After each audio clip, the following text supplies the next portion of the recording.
Welcome to the Discover College Gymnastics podcast. If you're a gymnast or parent of a gymnast dreaming of competing in college, you're in the right place.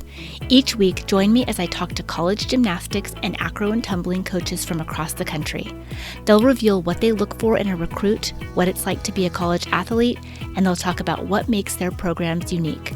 All of this is presented in short, easy-to-consume episodes because, believe me, I know you're busy. If you're ready to jumpstart your college gymnastics dreams, you're in the right place. Let's get started. In this episode, I chat with Coach Aryn DeGrood, head gymnastics coach at Gustavus Adolphus College in St. Peter, Minnesota. Coach DeGrood is entering her 11th season as head coach, and she is also an alumnus of Gustavus, where she competed as both a gymnast and a track and field athlete. I love talking with Coach DeGrood. I was really intrigued to hear about her really supportive coaching style and how she supports her athletes as a whole person and teaches them to be, quote, well-rounded humans.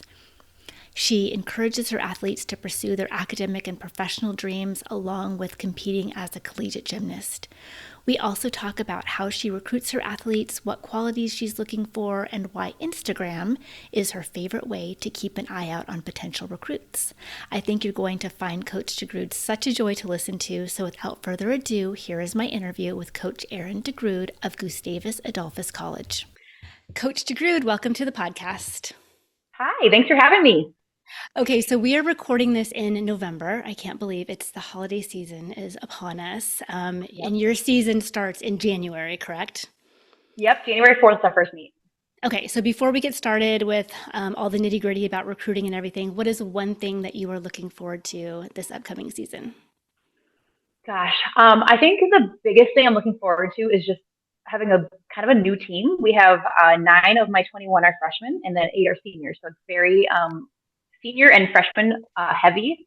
So the good thing about that is that we've been able to come in and create our own thing this year, and it's gelled really well, and they are a cohesive group. And I think a lot of that is we have so many new faces that are vying for competition spots that it's not just the old dogs, going to be in the lineups, and we're going to have a lot of fresh faces. And so I think I'm just excited to see this uniqueness of kind of the develop of the I don't know how my team is created this year, just come out to play and the success we're going to have because of the freshmen, which normally it's senior, upperclassmen driven.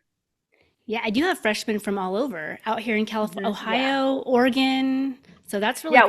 We have all over. Yep. Awesome. Okay, so let's jump into recruiting and the recruiting process, because I know that's on the mind of everyone listening, and it can be very overwhelming for student athletes to think about or start the recruiting process. So how early do you think a high schooler or a student athlete who wants to pursue gymnastics in college, how early should they start thinking about it or reaching out to coaches? I think a lot of it depends, and we're Division III, so we're a little more unique in that. I think it just really depends on what level of college you're aiming to do, and all of us at our different divisions recruit differently, and start at different levels or different ages. It's like specific to my school. I don't really get going with recruiting until kind of end of junior year, and that's just because that's the capacity that I have to take on. I'm the only one recruiting for my program because I don't have a clinical coach, and so individually my school, I wait until spring of junior year. I'm kind of watching them all. The state meets, the regional meets, all of that stuff. Going to DP nationals if I can get there. But I do watch all the results online.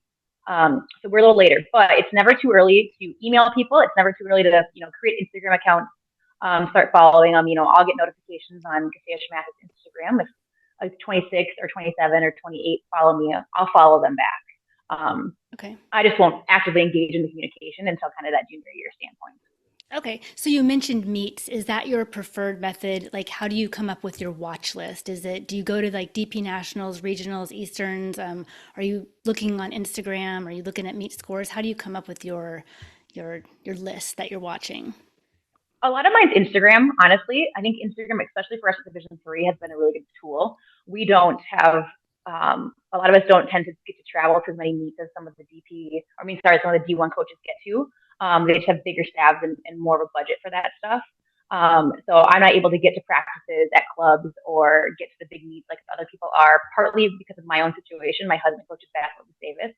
He has games every Saturday. So if I have a Friday meet, he's got a Saturday game. I've got the kids. I've got our daughters. And so I can't get to a lot of club meets.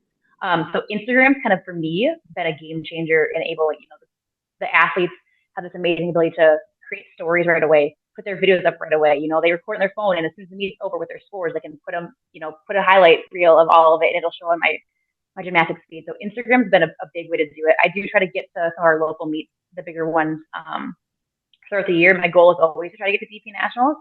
It's just with budgets and all of that, it gets really hard to get there and look at some of the locations that are fun to go to. Salt Lake City is a little bit more expensive for us to get to this year than past years have been. So I try to get to them, but a lot of it's just for me looking online at results, looking at that stuff. But it's more Instagram because I like practice videos more, honestly. Well, how you do under pressure to meet is important. The meet doesn't always show who the athlete is, right? If you can see their practice videos, that kind of tells me a little bit more what their potential is. And okay, well, you see this score, but you don't know who they had as a judge that day. You don't know how the judges chose to judge that day. It's just so subjective with that stuff that I don't always rely just on scores. Right. Okay. Great. Okay. So talking about that, what kind of, let's talk about skills. Let's talk about skills on the mat and off the mat. So we'll start with on the mat first. Are there certain skills levels that you're looking for? For example, 2 years at level 10, or will you do entertain level nines? Like, what what exact skills are you looking for on the mat? Yeah. So I think I'm pretty unique in this. I am more than happy to entertain nines. And I know that there are others who I compete with that do as well. I know a lot of club coaches push you have to be 10 to go college, which, yes, we use level 10 rules. They're modified. We want level 10 skills. But oftentimes I have found, and I think I'm not in the club world, but I think it's changing a little bit from what I'm seeing because you can specialize now and get to nationals as a specialist, whereas you didn't used to be able to. We oftentimes had gymnasts that excelled for us that never went past level 9 because maybe they were really good at floor and vault, but beam and bars, they weren't level 10. And their club said, well, then you don't get to compete for the event. And they chose to do all around instead and stay level 9. So we do entertain nines. Level 10 skills in that obviously a major release is desirable for bars. Level 10 beam skills you can do at level 9, and that's what we want to see. It does get hard because I know there are some nines that do that cancer by cancer on beam, and that gets a little hard because we want to make sure we're getting that level 10 difficulty in the series. And then vault, for me, I want to see a layout. Obviously, I would love twisting, but a layout shape of whatever vault you're doing, or a hand front with the ability to look into doing the tuck half or the pike half or a pike. That's what the goal for us is. Okay, awesome. And to your point about the scores don't show everything, everyone could have a bad meet. So, what are some of those attributes in gymnasts that you're looking for that the scores might not show, such as work ethic, academics, how they bounce back from failure? For us, academics, and I know we might touch on this a little later, academics are really important for me coming out of high school because of being a private school. There's not many of us. And so private schools come with more costs, but the better you are academically and the better your test scores or your GPA or all the extracurriculars you do, like that's going to help you get better financial aid academically here. So that is always a big factor to me. Academics is important. I also firmly believe that gymnasts, when they're dedicated in the classroom, they're going to be more dedicated in the gym. I've just found that my athletes that really put a lot of effort into school, those are the ones that are putting the extra effort in the gym as well and are going to succeed for me. That's not to say that people can't struggle, or maybe you took a bunch of AP classes in high school and you didn't get the grades that you wanted to get. There's something, we're going to look at that stuff.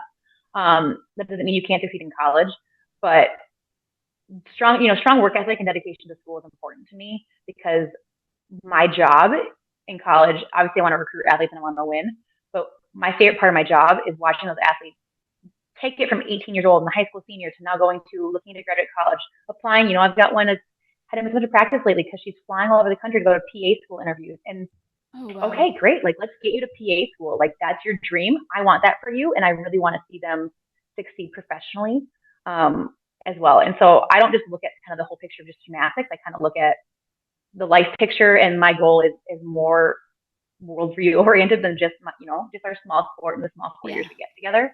And so, I want athletes that want to be a team. I want to be on a team.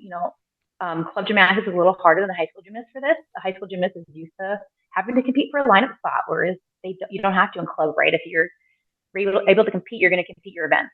And so now you've got to compete with to 18 other teammates on beam to get that top 16 spot. And how are you going to handle that? Do you want the best for everybody else, or do you only want that if it helps you, right? You have to understand that maybe you're not going to compete this year, but by you pushing, you're going to help that athlete get there and your teammate get there. And if your teammate succeeds, you succeed. And so it's kind of, I kind of try to look for those kids that are just really hungry for a team. And there's, you know, some clubs are really good at creating that culture in their club programs and developmental programs. In other clubs, some of my best team players have been athletes that were the only old one at their gym. And the next oldest kid was, you know, a ninth grader and they were a senior, and you're into very different things. So you're not going to be that close with them. And you want, you know, you're competing within your age group at meets, and you want a teammate. And so they come from all over, but yeah, general gist of it, that's what we look for. So you mentioned, you know, everyone might not get to compete on a specific weekend. Do you have an ideal roster size that you feel like a sweet spot where you felt like, okay, this is a good number of girls, so it's competitive, but not too many girls? Or do you have like a roster cap? I don't have a cap. Unlike Division I, we don't have a travel roster size, so we can have more. I try to keep it under 24. 24 stuff feels like a lot, but it's just me and one assistant coach. And so when you have that many gymnasts in the gym and you have all the events going at a time, it gets a little hard. And so selfishly for me, I want to feel like I can give them what they deserve. And so I don't want to have too many that I don't feel like I can do that. We've had smaller teams that I would say like practice goes smoother because there's less people, but with that, there's less energy. And then you also have less depth. So I don't think we've really found a sweet spot. I'd say between that 2024 number is kind of my ideal. Less than that, you run the risk, you know, it's gymnastics and things happen and injuries happen. Yeah. I mean, it's winter, illnesses happen, right? You know, upper respiratory infections and all that stuff. Like, it's really hard to do a full routine with an upper respiratory infection. So, you know, we've had all that stuff that you have to kind of attribute for. So I try to plan for some depth. I obviously don't want to have a situation where, you know, I have 20 girls that have major leagues in the bars, and yes, it sounds ideal, but at the same time, it's really hard to keep that team camaraderie when there's a light at the end of the tunnel, because there are 19 other girls competing for 6 spots. Like that's just too many for that limited number of spots. We also are lucky though in that the Division III, and I don't know if D1 meets ever do this, but the ones I obviously see on TV don't, and then have been to don't. But we're able to have 2 exhibition spots each meet at our regular season meets we do, and so while they're not, you know, it's not a lineup spot, it still allows you to compete and get a score. And so that helps a little bit, but. Cool. Awesome. Let's talk a little bit about your school. A lot of people might not be familiar with Gustavus Adolphus and beautiful St. Peter, Minnesota, right? Yeah. And you are an not alumni. So beautiful today. Got rainy, but. Oh, got rain. Did you have your first snow yet? You have, right? No, we did well, technically it's on Halloween. It was like a slush rain. It's been very unseasonably warm here. So like the Tuesday before Halloween, it was 80 degrees, and that's just not normal for us. Oh, that's crazy. No, it's November. So wild. No, so you're an alumni of the school, and you competed track and field and gymnastics, and now you're a coach. So you probably have a lot to talk about. Tell us some awesome things about your school. Admittedly, I'm very biased, but I love it here. So I actually didn't start at Gustavus. I started at a school that doesn't have gymnastics. I started at Ohio University in Athens, Ohio, and I wanted to pursue foreign relations, and I wanted to try D1 track. And it lasted about a week before I said, I am too far from home. I don't want to be a D1 track athlete, and I miss gymnastics a lot. I thought I was ready to give it up, and I wasn't. So I'm from the Twin Cities, and so my parents kind of checked out some places for me, and I came down and toured here and fell in love. And it's kind of crazy that one decision has changed the whole scope of my life, trajectory of my life. You never left. No, I mean, I didn't. I left for 4 years to get my master's degree. I never intended to be a coach, and I came back down with my now husband when he became an assistant basketball coach here, and took an assistant job with a coach, and I absolutely fell in love, and now I can't imagine doing anything different. I love, you know, it's a good town to raise your family in, and I love just the community that I have here. Gustavus is really unique, so it's small. We have about 2,000 students. You know, it's a small liberal arts college, and a lot of people aren't familiar with what liberal arts education means. And I'm not going to pretend that I know how to verbatim, like spit out the verbiage Gustavus wants me to say what a liberal arts school. But our goal is to provide and create well-rounded humans. So not only do we want you to focus on your major and succeed in that and excel in that field, but we're also going to have you take classes in some other areas that are going to challenge you to think about things differently and just have a better understanding of it all. And I think, especially for me, and I was a history major, so for me, everyone thinks history is dates and facts and memorizing things, and it's very analytical. And I think I knew that about history, but having to do with other classes allowed me to apply what I learned in history to the other stuff. And so for me, I can see how, like, yeah, I'm a history major, but that has allowed me to as a coach, do these things that I might not be, an exercise physiology major, but I understand how to analyze stuff. I know how to analyze data. I can look at trends. I can look at how we've been in the past and, that kind of stuff. So you're going for the well-rounded. So you're going for the well-rounded student. Yeah. Yeah. And I think that liberal arts education does that. And then, no one knows about us, right? Because we're small. And I don't expect people in California or New York to have heard of Gustavus unless you're from Minnesota and went here. We are a smaller school, but we have a really strong alumni base. We are a really good academic institution. Really strong numbers. We have a Nobel conference every fall. We bring in Nobel laureates, experts in the field on different topics.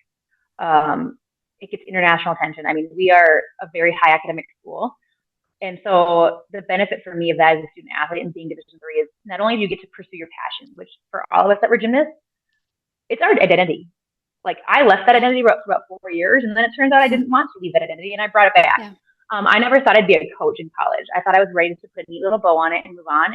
And now I am so blessed to do and be involved in this sport that made me who I am today.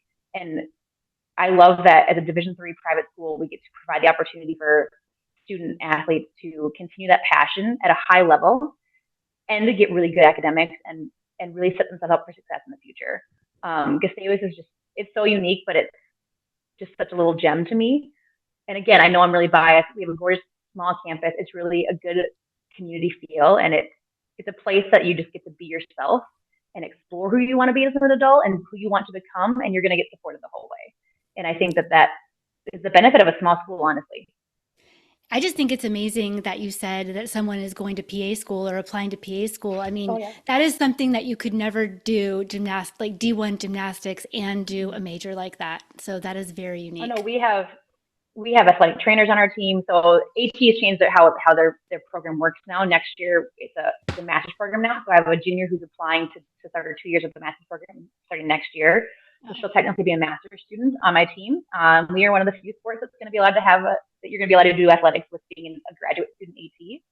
But it's because of the nature of the sport, right? It's an individual sport, not, I don't need 11 people on the football field to run a play. And so she's going to be able to, she probably won't get to the team much, but she's going to be able to be at practices. She'll be able to be at meets, and she'll be able to, practice me individually and be able to get it all in when she can get it in and pursue her passion. And I'm as a coach, I very much want to accommodate my athletes. I want them to be my nursing students who will come late on Tuesdays because they're at clinicals in the Twin Cities and do these things that they want to do, because you're not going to be a professional gymnast, but I firmly believe that gymnastics is going to make you a better person in your profession that you go to do.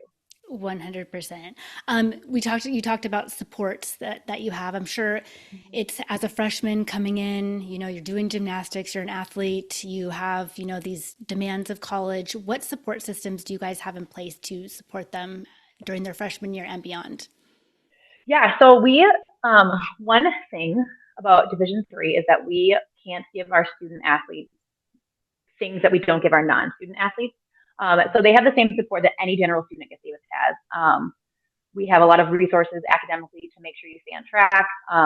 I have access to grades. I don't make my team do study hours. I know there are some schools that do. We've never needed to.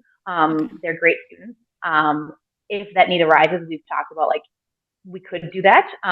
But so far we haven't had any issues with that or needed to do any of that.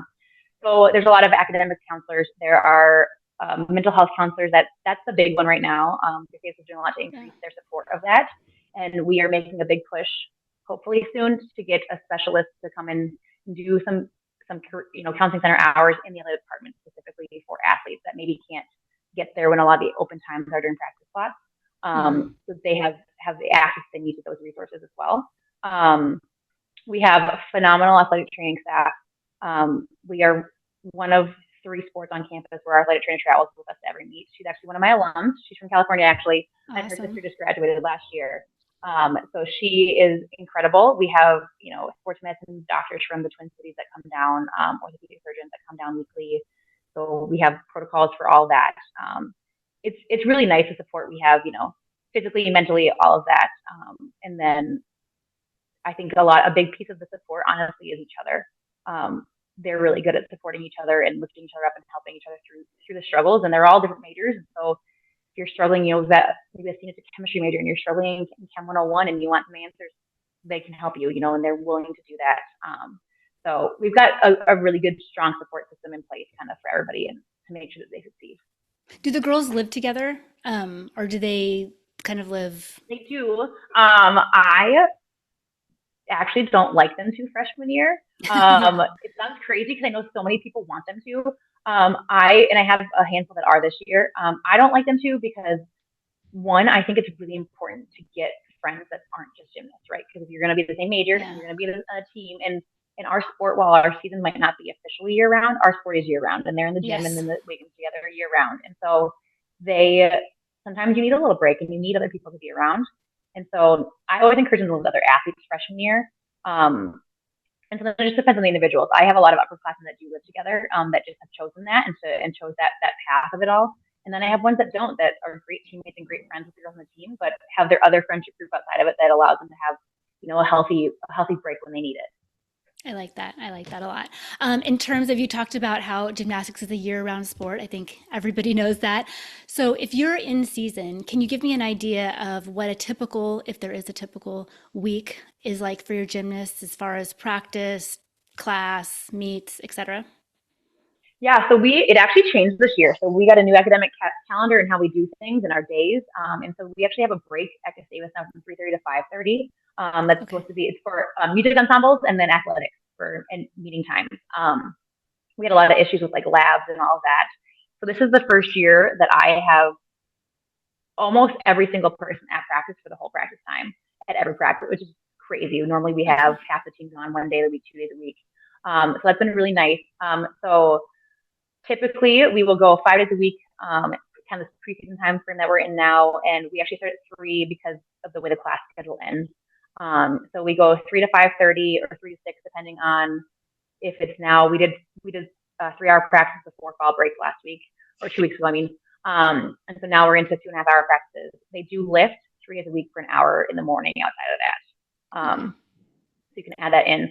And then once we get to January when meets start, we'll keep our 2.5-hour practices. And then our day before meets usually pre-meet. And then our meet day is Friday or Saturday, kind of depending on the week. We don't ever practice Saturdays and Sundays. One, as a mom, I need that time off, and I want that Yeah. time off.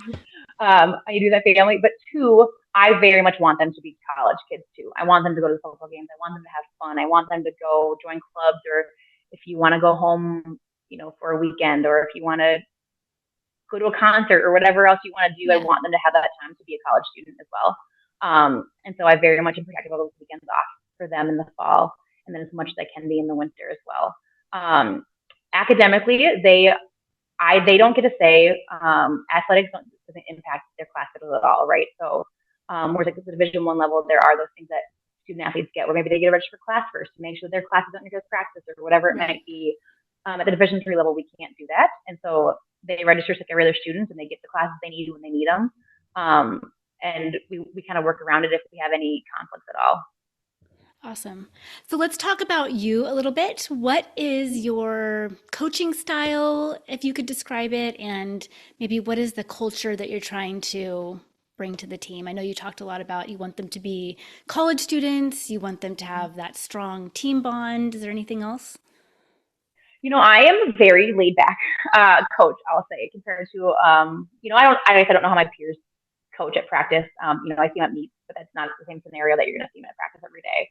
I am a little bit more of a laid back coach. I just very much want to have them have all around positive experiences, and I don't always know or want them to feel like they have to tell me, what their maybe experiences were growing up in club and what their environment was like. And I want our gym to always be a healthy, welcoming environment, because maybe they had a bad day at school. Maybe they had coaches that screamed at them all the time in the past or Yeah. threatened them or whatever. And I don't believe in that. I had coaches in college that did that to me and I hated it. And I just don't necessarily believe in that. So I would say, I am laid back, some might say to a fault.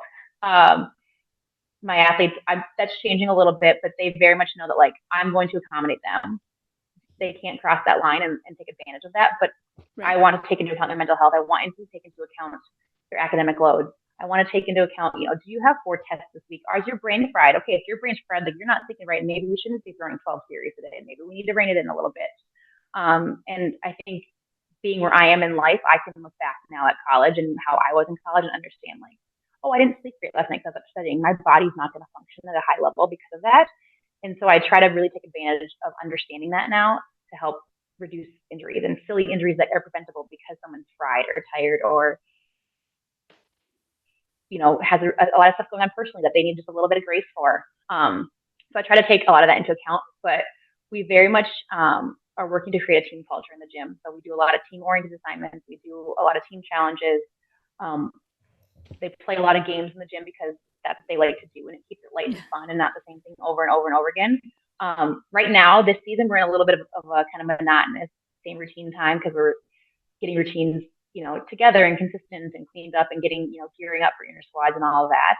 So I would say these couple of weeks aren't their funnest, but it very much, we try to keep it light and we try to always have positive, fun things to look forward to because, they love gymnastics and they want to be there, but it is hard to finish classes and now you got to go put in 3 more hours of gymnastics, whereas all your friends that aren't gymnasts don't have to do that, or not athletes, Luckily, Gustavus is. Oh, sorry. Gustavus has a lot of athletes, so 40% of our student body population are varsity athletes, so that helps a lot that their peers understand what they're doing. Yeah, I was just going to say, I think that mental health aspect, especially in gymnastics, more so than I can't think of another sport it's just so important to keep like your healthy mind, healthy body. And again, like, because you're at risk of injury, fatigue, all the things. So it sounds like you've created a really positive environment for the girls. It's always a work in progress, but we're trying. Yeah. So you have been so generous with your time. I really, really appreciate it. Before we start to say goodbye, can you give student athletes one piece of advice if they want to be a college gymnast? What is one piece of advice you would give them through the recruiting process? Gosh, I would say don't overlook anything. Don't count a school out because they're Division III. Don't only want to go for that full ride because maybe that is a situation that's best for you, but make sure that you're looking at all situations because you don't know, what the right fit's going to be. And you're going to know when you go to that school, you're going to know that it's home. You're going to know that you're comfortable. You're going to know that you gel with those coaches, and make sure you go somewhere where the coach is willing to show you who they are completely, because that is one thing that I think has changed a lot in college athletics, but that also can happen too when, you only want to win and you're going to show them that side of you that's only positive, and everyone's got flaws. And I try not to hide any of that from my recruits because I want them to know exactly what they're going to get when they come to Gustavus. But I also want students to know, like, Division III is so competitive, and don't overlook it. Don't sell it short. We are right there. Our national championship team, while it's a competitor of mine and I would love to beat them, they got a 195 last year, or they got a 194.975 last year at nationals. I mean, they almost got a 195. Like, Division III gymnastics is changing so much, and it allows you to pursue academics and do the sport that you love. And while there's that financial aspect, do your research, talk to the coaches. Don't count anybody out because they're D3 or they're private and they cost more, because you don't know what any of it's like until you explore it all. And it might work. It might be a good fit for you. Don't count anybody out, and don't sell yourself short. Like, don't stop looking for yourself. I think it's that Instagram kind of mentality these days. They see everyone committing to a D1, it's D1 or bust. But yeah, there's so many other programs and things for. Well, it's so pushed. It's so pushed in the club world, that full ride. And I'm sure I have a second grader, so I am sure, and we keep joking, like, she loves volleyball and basketball. Maybe she can be D1. Yeah.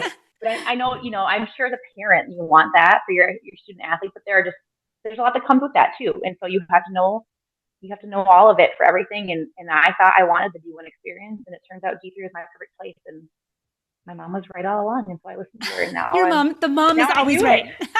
Mom is always right. Well, thank you so much. Thank you so much for doing this. I really appreciate it. Thanks so much for tuning in to Discover College Gymnastics. For the full episode transcript, show notes for the episode, and links to all of our social media, visit our website at discovercollegegymnastics.com. Don't forget to subscribe on your favorite podcast player so you never miss an episode.